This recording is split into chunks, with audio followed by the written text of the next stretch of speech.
정의동교회 성도 여러분들 안녕하십니까? 이 안식일에 말씀을 전할 수 있도록 세워주신 하나님께 감사를 드리고 또 초대해 주신 여러분께도 감사를 드립니다. 오늘은 그 일날을 떠나며 라는 제목으로 우리가 사무엘상 23장 11절에서 12절에 있는 말씀을 함께 생각해 보도록 하겠습니다.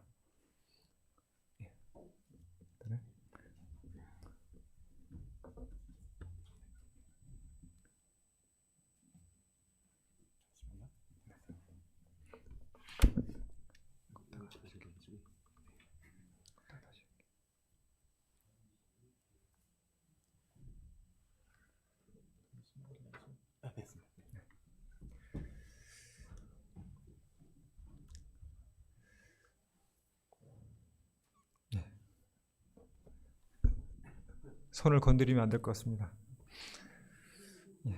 제가 사실 장희동교회 협력 목사입니다.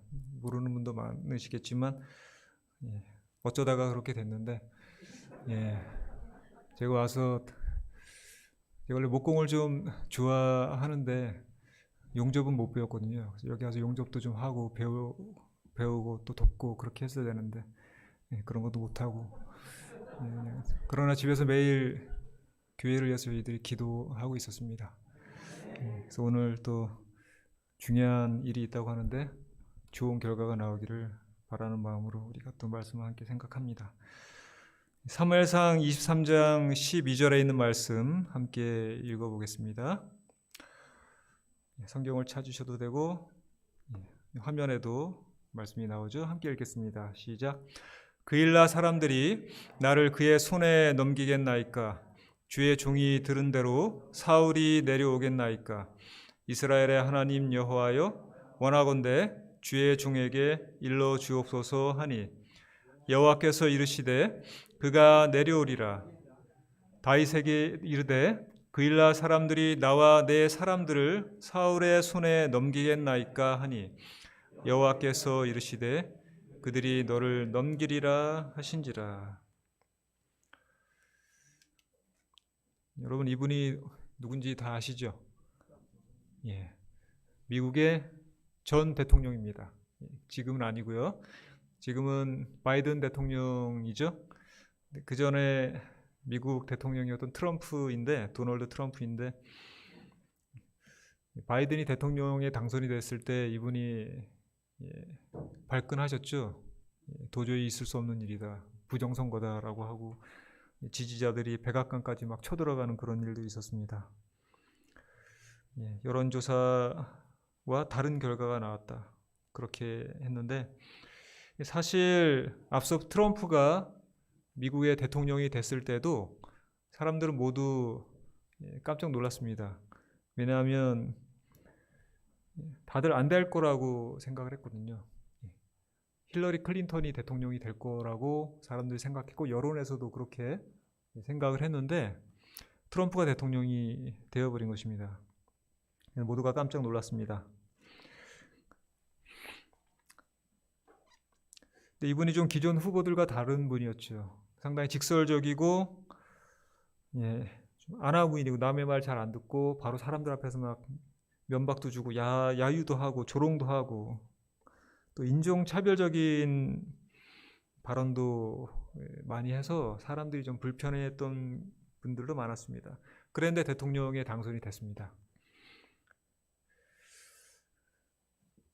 이분이 다 안 될 텐데 되어버려서 놀랐지만 될 거라고 생각하는 사람들도 사실 있었습니다. 그 중에 하나가 누군가 하면 모두 거짓말을 한다라고 하는 책을 쓴 세스 스티븐스 다비도위치라고 하는 사람이었습니다. 이 사람은 트럼프가 대통령이 반드시 된다고 생각을 했습니다. 왜냐하면 그 근거를 그는 구글의 검색어에서 찾았습니다. 여러분들도 구글을 많이 사용하시죠? 이 구글 검색어 사용 기록을 보고 나서 이분은 대통령 된다라고 했는데 그 검색어의 핵심 키워드가 뭐냐면 니걸이라는 말이었습니다. 니걸이라는 건 니그로의 속된 말입니다. 그러니까 니그로라는 말은 한국말로 하면 검둥이라는 뜻입니다. 흑인을 비하해서 하는 말입니다. 근데 이런 말을 미국에서 사람들이 이야기할 때 입 밖에 꺼내면 될까요, 안 될까요? 안 됩니다. 미국은 인종차별금지법이 있기 때문에 인종을 비하하는 이런 발언을 대하면서 꺼내면 안 됩니다. 깜둥이 이런 말을 쓰면 안 된다는 것입니다. 일종의 금기어죠. 그런 말 막 쓰고 다니면 사회생활이 어려워집니다. 그런데 이 구글이라는 회사는 이 트렌드라고 하는 이 어떤 플랫폼을 또 운영하고 있습니다. 이 트렌드는 뭐냐면 사람들이 구글에서 검색한 모든 키워드를 가지고 어떤 말이 어디서 언제 얼마나 많이 검색이 됐는가를 통계를 내주는 자료입니다. 스티븐 다비도위치는 바로 이 구글 트렌드를 활용해서 사람들이 이 니걸이라는 말을 얼마나 많이 검색했는가를 가지고 트럼프가 당선된다라고 생각을 했습니다. 왜냐하면 이것은 사람들이 공식 석상에서는 이야기할 수 없는 말입니다. 그런데 어디서는 할 수 있을까요? 혼자 집에 있으면서 컴퓨터로 검색할 때는 관심 있는 것을 자꾸 검색을 하는데 그 중에 하나가 니걸이란 말을 이제 쓸 수가 있는 것이죠. 그래서 스티븐 다비도위치가 미국에서 그 유세 기간에 니걸이란 말을 많이 쓴 지역이 어딘가를 살펴보았습니다. 동부, 남부 쪽 많이 있었습니다. 근데 놀랍게도 트럼프를 지지하는 사람들이 많은 곳과 니걸이라는 말을 많이 사용한 것과 그 비율이 일치했습니다. 다비도위치가 트럼프 되겠다라고 생각한 것입니다. 겉으로는 사람들이 트럼프를 지지하는 것 같지 않지만 속으로는 다 누구를 지지하고 있어요? 니걸이란 말 함부로 쓰고 다니는 트럼프 같은 사람을 좋아하는 사람이 은근히 많았던 것입니다. 사람들의 이중성을 간파하고 속마음을 읽어낸 것입니다. 무엇이요? 구글이라고 하는 이 인터넷 검색 사이트를 통해서요. 그러니까 겉으로 내색하지 않는 본심이 그렇게 드러나는 것입니다. 여러분 구글 어쩔 때 보면 정말 무섭죠? 위치 저장해 놓으신 분들은 자기 정보를 보시면 지난주 일주일 동안 내가 어디 갔는지 다 기록이 되어 있습니다. 보신 적 있으시죠? 내가 무슨 말을 했는지, 내가 찍은 사진도 어디서 찍힌 것인지 다 거기에 나와 있습니다. 그래서 이런 정보를 가지고 구글이 돈을 버는 것입니다. 우리에게 번역 서비스도 해주고 지도도 서비스 해주면서 우리의 정보를 가지고 그 사람들이 돈을 버는 것입니다. 그 정보가 여러 회사들에게 돈이 되거든요. 어쨌든 이 스티븐 다비도위치는 보이지 않는, 표현하지 않는 속내를 사람들이 키워드로 구글 검색어 인터넷에서 검색한다는 것에 착안해서 그 키워드를 잘 파악했을 때 사람들의 이 동향을 알 수 있다는 사실을 다시 한번 보여준 장본인이 된 것입니다. 그래서 10길 물속은 알아도 한 길 사람 속을 모른다고 하는데 구글은 그걸 알고 있다는 그런 우스갯소리가 있습니다. 이 짐작되는 인간의 이중성이 있는데 그것을 그냥 내가 찍어서 그럴 것이다 하는 게 아니라 통계로 보여줍니다. 빅데이터라 그러죠. 이런 말 진짜 검색했네? 그런 말 안 할 사람 같은데 입으로 꺼내지 않을 말들을 다 사람들이 찾아봤네. 이런 거 좋아하는구나. 그래서 아마존이나 그런 데서도 그런 빅데이터를 가지고 사람들의 이 소비 성향을 파악합니다. 여러분이 인터넷에서 쇼핑몰에서 무엇을 검색하다 보면 갑자기 어느 순간부터 내가 검색한 그 물건 광고가 쫙 나오죠. 그렇게 알고리즘이 다 돼 있는 것입니다. 그런데 오늘 본문에서 구글도 없는 시대였죠. 다윗은 인간의 양면성에 대해서 직감을 하고 그런 것이 문제가 될 상황에서 하나님께 답을 확인하고 싶어 합니다. 뭐라고 하냐면 그일라 사람들이 저를 그의 손에, 사울의 손에 저를 넘기겠습니까? 사울은 정말 내려올까요? 여호와여 원하건대 주의 종에게 일러주옵소서라고 그가 기도를 합니다. 그에 앞서 어떤 일이 있어서 다윗이 이런 기도를 하는 것일까요? 사실 다윗은 그일라 성읍을 구해준 은인이었습니다. 이 당시 다윗은 사울에게 질투를 받아서 목숨의 위협을 받고 쫓기는 도망자 신세였습니다. 그런데 그와 함께 이 다윗의 인품에 매료돼서 그를 따르는 이 불황자들이 많이 있었습니다. 사울에게 여기저기를 쫓겨다니다가 그일라라는 곳을 지나갔는데 마침 그곳에 블레셋 사람들이 와서 추수할 때가 되면 꼭 와서 타작 마당에 있는 곳을 싹쓸이해 가는, 약탈해 간다는 소식을 들었어요. 다윗이 가만히 둘 수가 없었습니다. 내가 아무리 도망자지만 우리 동족들이 적군에게 당하는 이 고난을 그냥 좌시할 수 없다라고 생각해서 그들을 물리치려고 합니다. 그 전에 하나님께 먼저 물었습니다. 제가 블레셋 사람 칠까요? 그랬더니 하나님께서 치라고 했습니다. 쳐서 구원하라고 했습니다. 근데 부하들은 뭐라고 했을까요? 대장님, 지금 우리 코가 석자인데 그럴 여유가 어디 있습니까? 우리도 지금 도망다니는데, 사울에게 도망다니는데 지금 이 그일라 사람들을 블레셋에서 구해주겠다고 싸우고 있습니까? 안 됩니다. 다윗이 하나님께 물었습니다. 하나님이 가서 치라, 블레셋을 너희 손에 붙이겠다고 했습니다.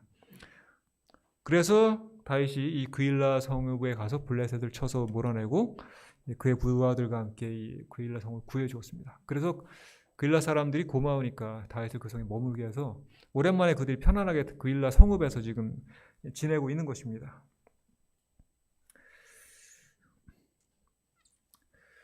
평화로운 시대를 보내고 있는데 그 평화가 오래가지 못했습니다. 왜냐하면 사울 왕이 그 소식을 들었어요. 군사들을 이끌고 그곳에 가기로 했습니다. 왜 사울이 군사들을 이끌고 그일라 성읍으로 내려갈까요? 바로 다윗을 잡으려고 하는 것입니다. 다윗이 지금 어디에 들어있어요? 도간에 든 쥐입니다. 그일라 성읍 안에 있으니까 그 안에 있을 때 딱 가서 포위해서 잡으면 다윗을 잡을 수 있어요. 정말 비열한 사람이죠, 사울은. 그일라 성읍 사람들이 약탈당하고 있을 때 이 왕인데도 코빼기도 보이지 않았습니다. 가서 자기 백성을 구해줘야 하는 의무가 있는데 블레셋이 침략했을 때는 사울은 나타나지 않았습니다. 다윗이 목숨을 걸고 그들을 내쫓고 성읍 사람들을 구했을 때 그제야 사울이 옵니다. 오는 이유가 뭡니까? 그 다윗을 잡으려고 오는 것입니다. 마을의 평화를 가져다 준 사람을 잡으러 옵니다. 다윗에게 걱정이 생겼습니다. 사울이 정말 올까? 그런 소문이 들렸습니다. 올까? 하나님께 물어봤더니 뭐라 그러십니까? 올 거다라고 이야기를 하십니다. 그일라 성읍 사람들을 구해주고 그곳에 머물게 되었는데, 그런 다윗인데 사울이 그를 잡으러 오는데, 그럼 또 하나의 의문이 생깁니다. 이 그일라에 내가 올 때 사람들이 나를 설마 사울에게 내주겠어? 어떻게 할까? 지켜줄까? 나를 보호해줄까? 아니면 내줄까?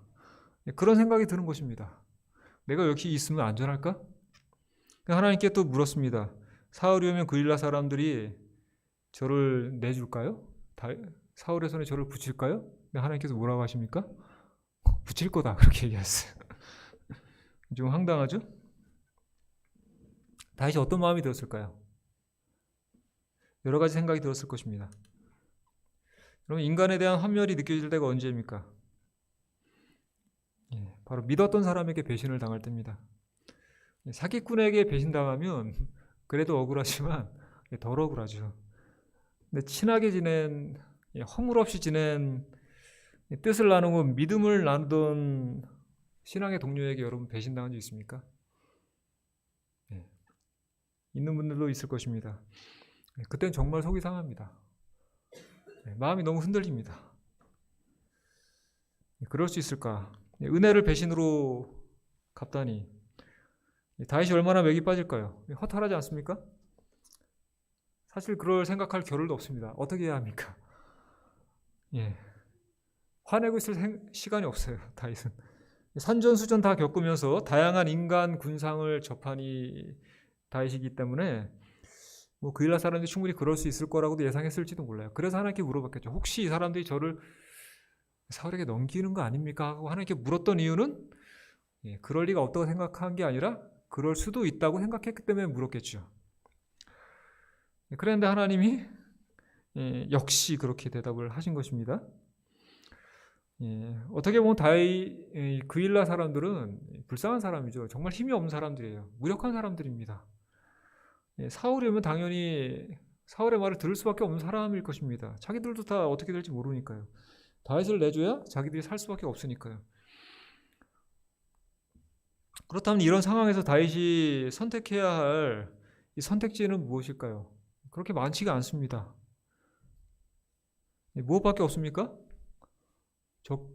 다윗이 거기서 자기가 사라져 주는 것밖에 없어요. 다른 선택지가 그렇게 좋지 않습니다. 그게 가장 무난합니다. 그래서 이 사건을 저희가 아까 읽은 이 사무엘상 23장 11절 12절의 사건을 교차 대꾸라 그러죠. 그러니까 처음과 끝이 맞게 가운데 알맹이 사건이 있고 처음과 끝이 맞는 숨이 일관한 그런 구조로 분석을 해볼 수가 있습니다. 어설프지만 제가 분석을 해본 건데요. 성경에는 이 교차 대꾸로 이야기를 전개하는 경우가 많이 있습니다. 1, 2, 3, 4, 5, 5, 4, 3, 2 1 그렇게 이야기가 전개가 되는데 저희가 읽은 이 구절도 그렇게 볼 수가 있습니다. 다윗은 사무엘상 23장 1절에서 그일라가 함락됐다는 소식을 들었습니다. 그 다음에 어떻게 이 이야기가 끝나는가 하면 다윗이 그일라에서 떠나는 것으로 이야기가 끝납니다. 그일라의 이야기를 듣고 시작하면서 그일라를 떠나는 것으로 이야기가 끝나버리는데요. 그 사이에 앞에서 두 가지 질문을 하고 뒤에서 두 가지 질문을 합니다. 그리고 그 사이에 사울이 등장을 합니다. 그일라가 함락됐다는 소식을 접수하고 뭐라고 다윗이 질문했는가 하면 아까 말씀드린 것처럼 하나님께 두 번 질문합니다. 블레셋 칠까요? 그때 하나님께서 쳐라. 정말 칠까요? 부하들이 안 된다 그랬죠? 정말 칠까요? 다시 부르는데 쳐라. 그래서 다윗이 가서 그일라를 치고 블레셋을 치고 그일라를 구원했습니다. 그럴 때 사울이 그 소식을 듣고 잘됐다. 그일라라고 해서 내가 다윗을 잡아야겠다 하고 사울의 이야기가 등장합니다. 다윗과 성읍을 포위하려고 합니다. 그때 다윗이 다시 한번 두 가지 질문을 또 하죠. 사울이 와서 그일라를 멸하고 할 때 다윗은 첫 번째 질문, 그일라 사람들이 저를 사울에게 넘길까요? 하나님께서 그렇다라고 했습니다. 다윗이 충격을 받았고 정말 저를 사울에게 넘길까요? 또 물었는데 하나님께서 그렇다라고 대답을 하십니다. 그런 다음에 다윗과 그의 무리는 그일라를 떠나는 곳으로 이 이야기가 마칩니다. 이 이야기에서 정 가운데를 차지하는 것이 무엇입니까? 사울의 터무니없는 행동입니다. 정작 이 이야기에서 가장 큰 문제는 블레셋이 침략한 것이 아닙니다. 사울이 어떻게 반응했느냐가 이 이야기에서 중요한 역할을 하고 있습니다. 모든 일이 누구 때문에 지금 물거품이 되고 있는 것입니까? 자기 나라의 왕 사울 때문에 헛수고가 되고 있는 것입니다. 외적 블레셋이 아니라 자기 나라의 이 리더가 정말 후진 사람이 리더가 되니까 이런 문제가 생기는 것입니다. 같은 편이 되어야 할 사람이 가장 큰 원수가 되었습니다. 상을 가지고 와야 할 사람이 지금 칼을 들고 오고 있습니다. 근데 하나님이 다윗에게 보여주신 전망이 달갑지가 않죠. 다윗이 우려했던 일들이 현실로 다 일어날 것이라고 하나님께서 말씀해 버리신 것입니다. 여러분, 종종 우리는 사람들은 다 그렇습니다. 어떤 일들이 또 앞으로 생길 일들이 자기에게 어떻게 전개되길 바랍니까? 좋게 전개되기를 바라죠. 여러분들이 항상 기도하는 게 무엇입니까? 저도 그렇습니다. 목사인데도 기도하는 게 똑같아요. 오늘 우리 아이들, 우리 가족들 무사하기를 바랍니다. 그 기도 항상 합니다. 저희 어머니, 저희 친척들 기도합니다. 물론 여러분들 위해서도 저희 밤마다 기도하고 있습니다. 여러분도 마찬가지일 겁니다. 가족을 위해서, 이 교회를 위해서 계속 기도하지 않습니까? 하루하루 어디를 출발할 때도 무사하기를 기도합니다. 믿으면서도 항상 또 그렇게 하기를 하나님께 구하는 것입니다. 그런데 세상에 안 좋은 일들이 계속 일어납니다. 하지만 그게 우리에게는 일어나지 않기를 우리는 항상 바라고 있습니다. 혹시 내 편에 준비가 부족하더라도 우린 그렇게 되기를 바랍니다. 시험 공부를 열심히 안 했어요. 그래도 어떻게 되길 바라요? 찍어서라도 좀 맞았으면 좋겠어요. 그게 우리의 기대입니다. 자업자득의 결과가 나쁜 쪽으로 분명히 심는 대로 거두는데 잘 못 심었어도 좋은 열매가 나왔으면 하는 게 우리 인간의 어떤 이 욕심 아닙니까? 반대로 우리가 열심히 준비했으면 또 어떻게 생각해요? 그때는 어떻게 해야 돼요? 당연히 잘 돼야 돼요. 안 되는 일은 절대 있으면 안 돼요. 그런데도 안 되면 이건 정말 참을 수 없는 일이죠. 예, 심는 대로 거두어야 한다는 법칙 이루어져야 하는 것입니다. 그럴 때는. 그게 인간입니다. 열심히 공부했으면 당연히 점수가 줘야 되는데 왜 공부했는데 점수가 안 좋습니까? 왜 딴 데서 문제가 나왔습니까? 왜 제가 실수해야 했습니까? 따집니다. 당연히 제가 열심히 했으니까 점수가 잘 나와야죠. 그렇게 이야기를 합니다. 제가 정말 사람들에게 잘하고 봉사하고 선하게 살았으면 평안해야 하지 않습니까? 우환이 닥치지 말아야 하지 않습니까? 만약 그랬는데도 그런 예상되는 결과가 일어나지 않았다면 그것은 받아들일 수 없고 견딜 수 없는 일입니다라고 우리는 생각합니다. 근데 세상은 그렇지 않을 때가 많습니다. unfair, 불공평한 일이 많이 일어납니다. 쟤는 잘못을 해서 그런 일을 당한 거야 라고 말하기에는 너무나 곤란한 일들이 사실 많이 생기는 것입니다. 한 성읍을 구한 의로운 다윗에게 그런 일이 생겼습니다. 이 훌륭한 다윗에게 하나님이 주신 대답은 너무나 무덤덤하죠.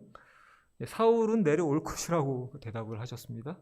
그 다음에 네가 거기 계속 있으면 그일라 사람이 사울에게 너를 넘겨줄 것이라고 대답을 했습니다. 거기까지 말한다면 하나님이 더 이상 말씀하지 않았어요. 매우 무심해 보입니다. 내가 사울을 막아주겠다는 말씀도 하지 않았고 너를 보호해주겠다는 보장도 하지 않았습니다. 블레셋을 치라고 할 때는 내가 너의 손에 블레셋을 붙이겠다고 했는데 지금은 너를 보호해주겠다는 말이 아니라 그일라 사람들이 사울에게 너를 붙일 것이라고 이야기를 하십니다. 어떻게 하면 된다고 방법도 알려주지 않습니다. 우리 어떻게 항변할 수 있을까요? 하나님께서 승낙하신 일이라 제가 목숨을 걸고 이 성읍을 구했습니다. 그런데 이것이 결과입니까? 하지만 다윗도 아무 얘기를 하지 않습니다. 볼멘소리 하지 않았습니다. 그냥 그일라를 떠나서 갈 수 있는 곳으로 갔습니다. 갈 수 있는 곳이 어딜까요? 황무지밖에 없어요. 사람들이 사는 곳에 가면 위험하기 때문에 숨어 다녀야 하기 때문에 갔습니다. 산골로 갔습니다. 그렇게 이야기가 끝납니다. 이게 누구의 결말이었습니까?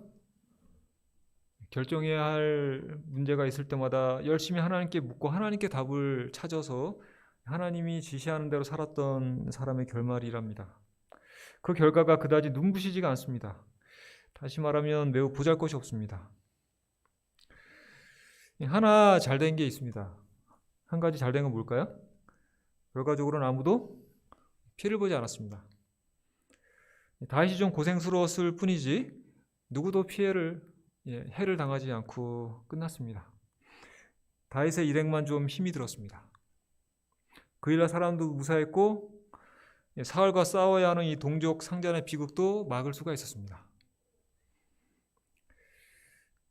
그일라라는 곳은 그렇게 다윗에게 힘써 싸워서 그를 구해주고 도와주고 훌쩍 떠나야 하는 곳입니다. 세상살이가 그럴 때가 많습니다. 그일라 같은 곳을 지나갈 때가 많습니다. 우리는 그저 우리가 가지고 있는 것을 잘 지키면 그만인데 우리가 가지고 있는 것을 뺏으려는 사람도 있습니다. 모두가 다 평화롭게 살 수 있을 것 같은데 욕심을 부리는 사람도 있습니다. 자기 것에 만족하지 않고 더 취하려는 사람도 있습니다. 그런 사람들 때문에 이 세상에는 항상 불행이 닥쳤습니다. 그 와중에 다윗이 고민을 하는 것입니다. 어떻게 해야 할까? 지킬 것 지켰으니까 이만하면 됐다고 생각하고 그는 가는 것입니다. 더 이상 빼앗길 것 없으니까 빼앗기지 않는 한에서 내가 좀 수고하지만 아무런 손해 당하지 않도록 하고 그 대신 내가 고생하겠다고 간 것입니다. 전략 중에 가장 좋은 전략이 뭡니까? 어쩔 때는 36개라고 하죠. 다윗이 사울과 싸워서 이길 자신이 없었기 때문에 도망간 것만은 아닐 것입니다. 그는 무엇을 하기 싫었어요?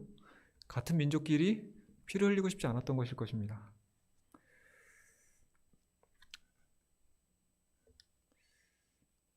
그럼 도대체 다윗은 그일라에서 무엇을 얻고 무엇을 남겼습니까? 별로 없는 것 같지만 대단한 것을 얻었다고 우리는 평가할 수 있습니다. 다윗은 불의를 못 본 채 하지 않는 사람이었습니다. 그일라를 지나가면서. 그는 양심의 자유를 얻은 사람입니다. 자기 민족을 내가 힘들다고 그냥 좌시하지 않고 목숨 걸고 싸워준 자기 양심을 따른, 하나님의 음성을 따른 양심 있는 사람이 된 것입니다. 그리고 그렇게 함으로써 다윗은 하나님께 인정받는 사람이 됐습니다. 하나님이 지지하는 사람이 됐습니다. 사도행전에서 바울은 다윗에 대해서 하나님이 합한 사람이라고 평가를 하고 있습니다. 하나님은 그를 내 마음에 맞는 사람이라고 인정해 주셨습니다. 그렇게 다윗은 하늘을 우러도 정말 한 점 부끄러움 없는 떳떳한 삶을 살 수 있는 사람이 된 것입니다. 여러분, 이것이 다윗이 그일라 성에서 얻은 것입니다.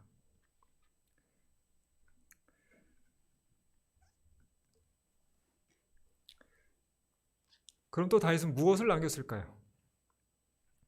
다윗이 거기에 남기고 간 것은 무엇입니까? 그 사람들의 삶을 남기고 갔죠. 목숨을 구해주고 갔습니다. 그것뿐입니까? 그를 공격하려던 사람 사울, 그 다음에 그가 왔으면 다윗을 넘겨줄 게 뻔했던 사람이 그일라 사람들에게 양심의 가책을 남겨주고 갔습니다. 부끄러움이라는 유산을 남겨주고 간 것입니다. 그게 무슨 유산인가 할 수 있겠습니다. 근데 그게 유산일 수도 있습니다.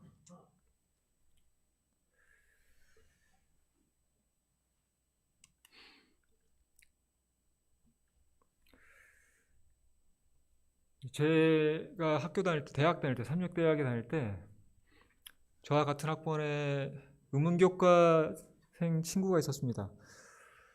김선수라고. 이름이 참 재밌죠. 이름이 선수예요. 저희가 항상 김선수 선수하고 놀렸는데 그 친구가 성악을 하는데, 사실 성악은 그 친구보다 잘하는 사람들이 좀 있었어요. 네, 정말 그 친구가 가장 잘하는 게 따로 있었습니다. 뭔가 하면 생활관에서 강의실까지 아침에 내려갈 때마다 그가 뭘 하는가 하면 내려가는 길에 항상 휴지를 줬습니다. 캠퍼스 안에 있는 이 휴지를 막 주세요. 그걸 보고 제가 깜짝 놀랐어요. 야, 얘는 특이한 아이다. 하루만 그런 게 아니라 거의 매일 내려갈 때마다 제가 여러 번을 봤습니다. 쓰레기 버리는 사람 저도 정말 싫어하거든요. 싫어는 했는데 쓰레기를 주운 일은 제가 없습니다. 근데 그 친구는 쓰레기 버린 사람에게는 뭐라고 하진 않는데 쓰레기를 줍더라고요. 그걸 보고 제가 부끄러움을 느꼈습니다.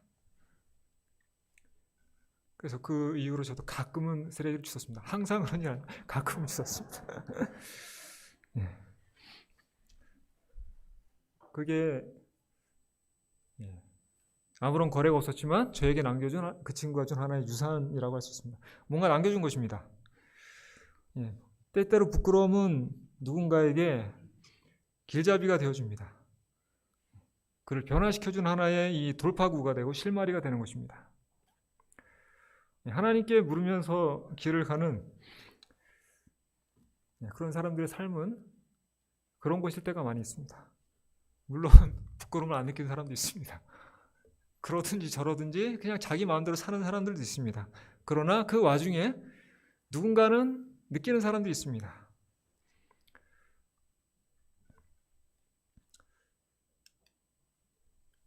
이런 걸 그 친구는 주워 다녔습니다. 그래서 다음부터는 이런 것을 보면 제가 예사롭게 보이지가 않는 것입니다. 여러분, 여기 그림이 하나 있는데 이게 무슨 그림인지 아십니까? 제가 다른 설교에서도 이 그림 한번 설명한 적이 있는데 유튜브에서 이게 공개가 돼서 혹시 여러분들 아시는지도 모르겠는데 뭐 제가 유명한 사람이 아니니까 모르실 겁니다. 이 그림은 지금 얼음에 한 사람이 얼음이 깨져서 물에 빠졌는데 누가 구하려고 하는 그림인데 이게 한 16세기, 15세기 그때 그림입니다. 있었던 일입니다. 이 디르크 빌렘스라고 하는 사람이 물에 빠진 사람을 구해주는 것입니다. 디르크 빌렘스라고 하는 사람은 네덜란드 사람인데요. 이 사람은 제세례파였습니다. 또는 재침례파라고도 하죠. 이 제세례파 또 재침례파는 어떤 사람인가 하면 그 당시 가톨릭에서는 암흑시대였으니까 가톨릭에서는 아이가 태어나자마자 바로 영아 세례를 줍니다. 유아 세례를 줍니다. 루터가 종교 개혁을 했지만 그 습관은 버리지 않고 그것을 그냥 그 간섭을 그대로 받아서 종교 개혁한 사람들도 그 천주교의 영아 세례를 그대로 수행하고 있었습니다. 그런데 하나님의 말씀을 좀 더 살펴본 사람들 중에 쯔빙글리 같은 사람이나 또 다른 사람들은 믿고 침례를 받는 사람이 구원받는다라고 하는 말씀에 착안해서 믿고 침례를 받아야지 지각도 없는 아이들에게 그냥 태어나자마자 침례를 주는 것은 의미가 없다라고 해서 12살이 되면 다시 침례를 받는 그런 일을 했습니다. 가톨릭에서도 이 사람들을 박해했고 기존의 프로테스탄트 종교개혁했던 사람들도 이 사람들을 박해했습니다. 그렇게 침례를 받고 싶으면 물에 빠져서 다시 나오지 말라고 해서 그 사람들을 물에 빠져서 수장시키는 그런 악행들도 사람들이 저질렀습니다. 특별히 그게 네덜란드에서 심했습니다. 그래서 이 제세례파인 이 디르크 빌렘스가 감옥에 갇혔습니다. 그런 신앙 집회를 허용했다는 이유로. 투옥이 됐는데 그 사이에 그가 몸이 말랐어요. 먹지를 못하니까. 그래서 새창살을 통해서 빠져나갈 수가 있어서 새창살을 통해서 빠져나오고 자기 누더기 옷으로 이 밧줄을 만들어서 감옥의 이 탑에서 탈출해서 도망을 쳤습니다. 근데 교도관과 또 그 마을의 읍장이 자기의 부하들을 데리고 그를 쫓아갑니다. 잡으러 갑니다. 근데 겨울이 아직 끝나지 않았기 때문에 호수가 있는데 얼어붙어서 여전히 얼어 있어서 디르크 빌렘스가 그 호수를 건너서 도망하는데 너무나 몸이 야여서 말랐기 때문에 저보다 더 마른 것 같아요. 얼음이 안 깨지고 잘 도망갔는데 뒤에 온 사람들은 뚱뚱했나 봐요. 쫓아다가 얼음이 팍 깨져서 빠져버리고 말았습니다. 사람 살려 하는 소리가 들리는데 이 사람 어떻게 할 거예요? 디르크 빌렘스는 도망쳐야 살죠. 근데 그렇게 못하는 이 음성이 들립니다. 그래서 그가 뒤를 돌아서 건져줍니다. 물에 빠졌다가 건짐을 받은 이 읍장의 부하가 뭐라고 했을까요? 어서 빨리 도망하시오. 막 그러던 찰나에 뒤에서 사람들이 쫓아와서 그가 붙잡히고 말았습니다. 어떻게 됐을까요? 화형당했습니다. 화형당해서 순교당해서 죽었습니다. 여러분 이 얼마나 어리석은 이 어처구니 없는 일입니까? 그일라에 왔다간 다윗의 모습, 또 디르크 빌렘스 화형에 처해져서 허무하게 죽은 이 사람들의 모습에 우리는 똑같은 것을 발견할 수 있습니다. 그들은 무엇을 남기고 가는 것입니까? 숭고한 인간성을 남기고 가고 그렇지 못한 그의 공격자들에게 부끄러움을 남기고 가는 것입니다. 이곳은 하나님의 전이죠. 하나님이 말씀하셔서 지으라고 하셔서 우리가 지은 전입니다. 여러분이 다 헌신해서 지은 전인데 하나님의 말씀을 듣고 지은 전인데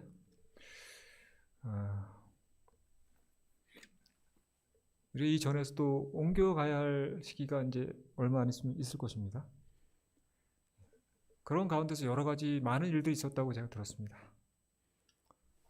이것을 지키기 위해서 우리가 뭐 대단한 걸 못을 뺏기 위해서가 아니죠.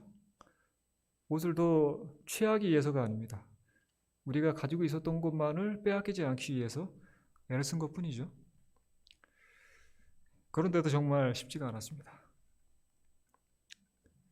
하나님께서 명하신 곳에서 하나님을 섬기는 일을 하는데도 그런 일들이 세상에서 있는 것이죠. 그 와중에서 우리가 이 교회를 지키고 우리에게 있는 것을 지키면서 또 지켜야 할 것이 무엇일까요? 하나님이 우리에게 주신 고결한 인간성, 존엄성을 이 숭고함 우리가 지켜나가야 할 것입니다. 어떻게 우리가 앞으로 또 이 일들을 거쳐가더라도 사람들에게 부끄럽지 않은, 오히려 상대방들이 우리를 보고 부끄럽게 여길 수 있는 그런 일들을 할 수 있는 능력을 하나님께서 주시기를 바랍니다.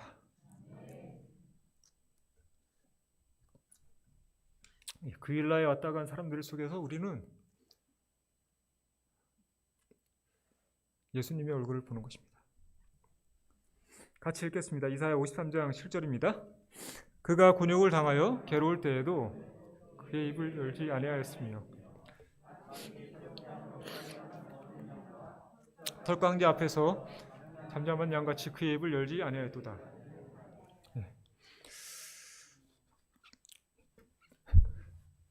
제가 눈물 흘리지 않게 기도하고 나왔는데 아직은 눈물 안 나왔습니다.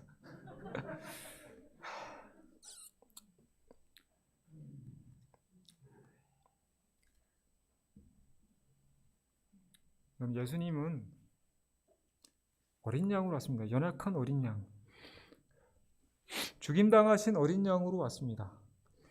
아무도 찾지 않는 세상에 왔습니다. 그분을 아무도 찾지 않았어요. 환영하지 않았어요. 그래서 마구간에서 태어났습니다. 스스로 오셨고 목숨을 내줘 우리를 살리셨습니다. 그를 죽였어요. 사람들은 천사들이 보고 이 얼마나 큰 낭비냐고 했습니다. 그러나 생색내거나 군소리하지 않았습니다. 예수님은 큰 소리 치지 않았습니다. 묵묵히 자기 길을 걸어갔습니다. 이것이 정말 할 만한 일이었는가?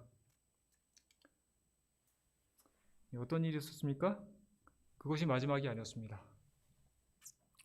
예수님이 부활하시고 승천하시고 제자들이 성령을 받아서 말씀을 전했을 때 어떤 일이 생겼는가 하면, 너희가 십자가에 못 박으니 예수를 하나님이 주와 그리스도가 되게 하셨다.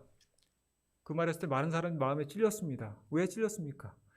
예수님께서 살아있을 때 이 땅에서 보여주신 일들을 기억하고 회상했기 때문에 그들이 그때 결심하지 못했던 자신들의 비겁함과 비열함에 대해서 그제서야 마음이 열려서 이 앞에서 고민하고 있는 것입니다. 그때 베드로가 뭐라고 얘기하는가 하면, 어떻게 할까 할 때 베드로가 회개하여 예수 그리스도의 이름으로 침례를 받고 죄사함을 받으라. 그리하면 성령의 선물을 받으리니 라고 선언을 합니다. 그 말을 듣고 수많은 사람이 침례를 받아서 하루에 막 3,000명씩 7,000명씩 교인이 들었습니다. 그것이 예수님께서 이 땅에서 말없이 뿌리고 간 씨앗인 것입니다. 그 열매인 것입니다. 예수 앞에서 부끄러움을 느꼈으면서도 아닌 척했던 수많은 사람이 그제서야 회개하고 침례를 받았습니다. 그리고 하늘에서는 어떤 일이 일어났습니까? 십자가에서 죽으시고 부활하여 승천하신 그 예수님을 하늘에서는 승리하신 그리스도, 승리하신 왕이라고 선언합니다. 그러면서 어떻게 하는가 하면, 죽임을 당하신 어린 양은 능력과 부와 지혜와 힘과 존귀와 영광과 찬송을 받으시기에 합당하도다라고 하는 말이 하늘에 울려 퍼집니다. 이 일을 계기로 사단은 하늘에서 땅으로 떨어졌고 더 이상 하늘 회의에서 자리를 차지할 수 없었습니다. 그의 모든 불의가 드러났기 때문에, 그의 잔인함이 드러났기 때문에, 그의 거짓이 드러났기 때문에. 그러나 예수 그리스도는 온 우주에서 하나님의 성품을 드러내고 정말 찬송과 영광을 받기에 합당한 분이라는 이름을 얻을 수가 있었던 것입니다. 이것이 우리를 위해 십자가를 지고 가신 예수님의 위대한 결말이었습니다. 여러분, 그 일라의 사건 역시 다윗에게 인생의 결말이 아닌 것을 우리는 알고 있습니다. 그는 좌절하지 않았습니다. 결국 그는 어떻게 됐습니까? 이스라엘의 왕이 되었습니다. 그리고 사울은 어떻게 됐습니까? 죽었습니다.